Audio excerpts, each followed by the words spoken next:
New Orleans selects Robert Massey, defensive back, North Carolina Central.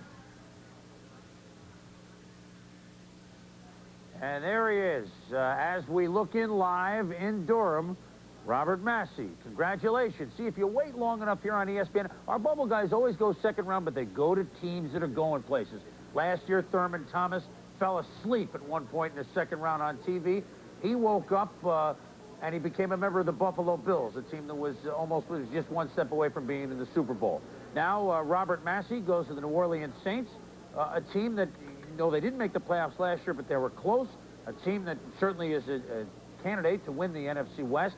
And Joe and Tommy, a team that can use some corners. They lost Van Jakes, and he can play there, Joe. Well, not only that, they've been trying to do something with Dave Waymer for the last couple of years. So, you get Van Jakes, of course, is gone. Dave Waymer getting a little bit older. This is a great opportunity for Robert Massey. The thing about not going to the earlier teams is you're going to be in a rebuilding process, and maybe you're looking at 3, 4, 5 years of taking beatings, getting struggles, overcoming a lot of things. Now he has a chance to go into an organization that is used to winning. And I think he can help them because it's a need position. And I also believe that they will benefit from this kid being a part of their football team. What do you think, Tommy? He's pretty relieved right now. I think he certainly will fit in. Yeah, being on the bubble and going in second round is no big deal. I mean, it's a big deal money-wise, but it's not something that he's worrying about now. He's feeling pretty good. The other thing is he's going to be surrounded by exceptional people defensively, especially that linebacking core, and that will help him grow as a ball player and become better quicker. Robert Massey will be joining us live in just a moment, but we thought it would be nice if we let him talk to Jim Finks or whoever is on the phone right now with him. He seems to be relieved and happy. Robert Massey, cornerback, NC Central, member of the New Orleans Saints. We'll be back with more on the draft in a moment.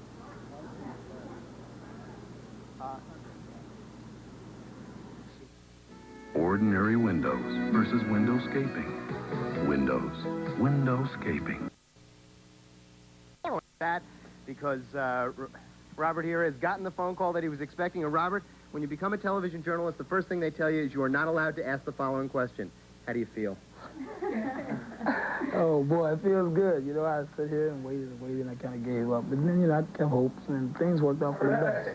Hey, you said you were getting kind of sick and tired of waiting. I know you were a little disappointed earlier, but of all the people in the room here, your family, your agent, some of the other players around, you said it didn't matter what anybody else said because all the scouting reports and reports, they were all just one man's opinion. Oh, yeah. So, like I said, people looking at refer to Kuiper sometimes, and they get carried away with that. But, and you tend to fault Kuiper and blame Kuiper if you're not selected at that particular prediction. So, and I was very objective about it. I kept open my...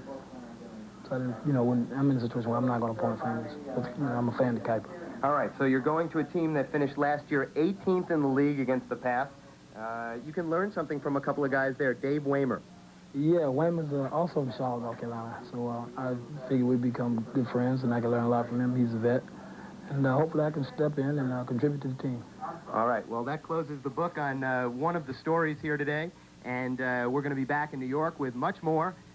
They draft in 1989 after these few messages. Whoa!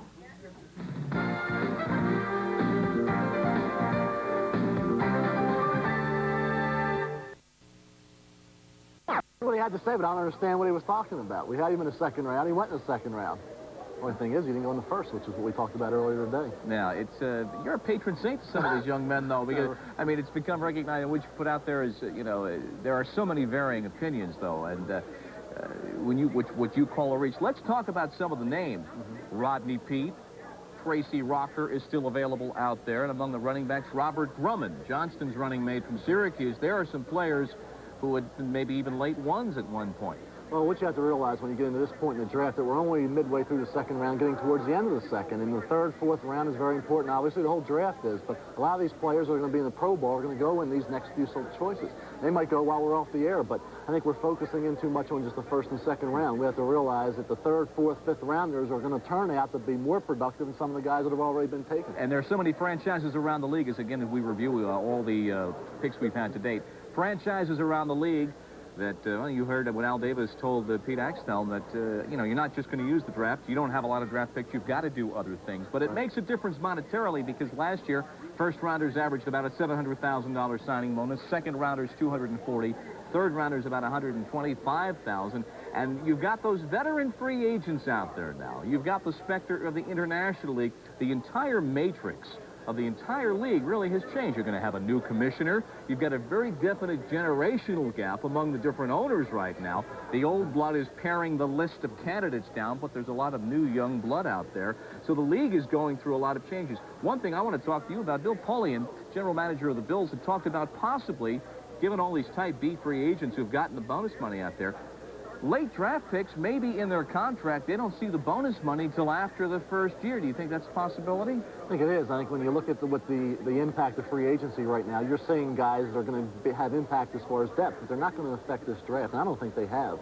I think the free agent system, the way it's structured right now, has had no impact whatsoever on the first and second round. Which is exactly what the Players Union would say, because management would tell you that well over half the players, in fact, 64% of the players that signed in veteran free agency went to teams that last year had a losing record. So is it true free agency? No. And as Jack Donlin said, we never pretended that it would be true free agency. At what point do you think it becomes a factor, though, in this draft? 5, 4, 5? I think it becomes a factor as far as depth. There's a lot of teams that got players that'll come in and be adequate starters in some cases, or just provide depth. So when you're in the later rounds, you don't necessarily have to draft for that. You don't have to draft the young guys who are going to be on special teams or work their way through the organization and develop. Now you have the guys who are going to be able to come in, and in most cases, you have guys who have only been in the league 1, 2, 3 years. Guys that were drafted last year and didn't make it, or were held on an injured reserve and were projects that last year. So you don't have to go out and get another project when you just signed one. And there are new injured reserve rules this year. You go on the IR, you're on there for 6 weeks, and you've got to be on the active roster to start the season.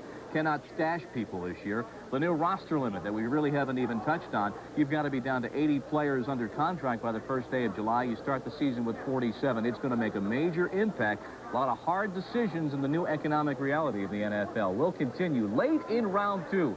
Our 10th consecutive year of covering the National Football League draft will continue from New York and around the country after this. I've got to go. But we just got here. I've got some calls to make. I'm going to look. Defensive end, Maryland. Brian Smith, linebacker, has just gone to the Los Angeles Rams, which means next up for the first time we will hear from the Philadelphia Eagles. Of course, a couple picks ago, Robert Massey was selected defensive back going to the New Orleans Saints. There was no question that the first defensive back chosen in this draft would be Deion Sanders. And the best thing about Deion is that he gives our show at 7 p.m. on Sundays during football season a lot of pub.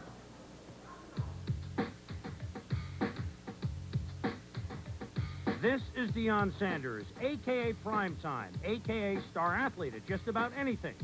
Graceful on the gridiron, crafty on the court, debonair on the diamond, swift as the wind.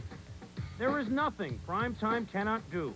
He may be the best athlete that I've ever been around as far as somebody who could be what we would call world class in a variety of different sports. He's totally in a class by himself.